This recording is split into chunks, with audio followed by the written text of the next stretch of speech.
Welcome to today's episode. We'll be discussing the recruitment process, how companies find and hire the right talent. Our guest today is Nikola Zendeli, tech lead from Florence Healthcare. He will share his insight and experience on the recruiting process from his perspective. Thank you for being with us. Thank you for having me. I'm excited to share my experiences with you today. What is your favorite question you ask candidates? Besides technical knowledge, I look for candidates with positive energy and a good attitude. The energy they bring to the team can be crucial for success. Technical skills and experience aren't always decisive, and it's often more important how someone thinks and how open they are to collaboration. It's also important that the candidate is not just there to learn, but can contribute to the team from the start, whether by taking on smaller tasks or offering fresh perspectives. What key factors do you consider when hiring a candidate? Well, one of my favorite questions is, which technologies do you think are worth investing in and paying attention to in the future, and why? This question helps me assess how well a candidate keeps up with the technological trends and whether they have a strategic mindset.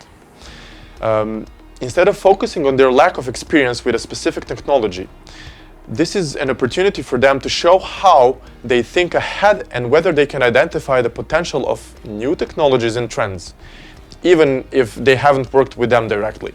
What are the most common mistakes candidates make during interviews? Well, one of the most common mistakes is when candidates try to answer a question without admitting they don't know something. Sometimes it's much better for a candidate to be transparent and say, I haven't worked with this before, but I would explore it in this way. Additionally, some candidates don't ask enough questions about the team or the company itself, which may come across as disinterest in the bigger picture and how company works. Interaction is key. Candidates should be communicative, not interrupt, and ask questions that show genuine interest in the company. What do candidates appreciate most in the interview process? So, candidates appreciate transparency and quick feedback. If they have a clear understanding of the stages of the process and how long each step will take, they feel more secure. Also, openness during technical tasks, where they receive feedback on what they did well, gives them a better sense of their performance and a fair evaluation. What should candidates avoid emphasizing during interviews? So, especially for more junior positions, candidates shouldn't overly emphasize that they are coming to the company just to learn. Of course, continuous learning is expected, but it's also important that the candidate shows how they can already contribute to the team. This could be through taking on smaller tasks, demonstrating their readiness to actively contribute from day one. How important are algorithms in data structures in technical interviews?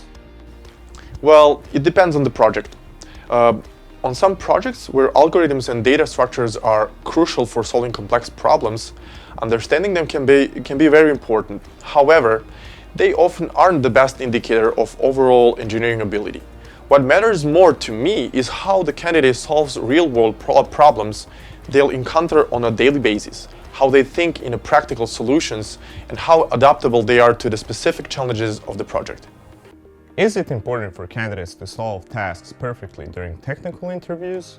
Well, not necessarily. Actually, sometimes it's better if a candidate encounters a challenge or doesn't solve the task perfectly. Why? Well, this creates space for discussion and gives insights into the candidate's thought process. It also shows how they behave when they hit a wall, whether they stay calm, ask questions, or seek alternative solutions. This actually helps us better understand their decision-making process and ability to work under pressure. What do you do when a candidate doesn't have experience with a specific technology, like Node.js, but applies for that position? In my opinion, a lack of experience with a specific technology isn't always decisive. I'm more interested in the candidate's ability to learn quickly and adapt to the new tools and environments. If they demonstrate a solid understanding of core programming principles and technologies similar to those we use, I believe they can successfully learn a new technology.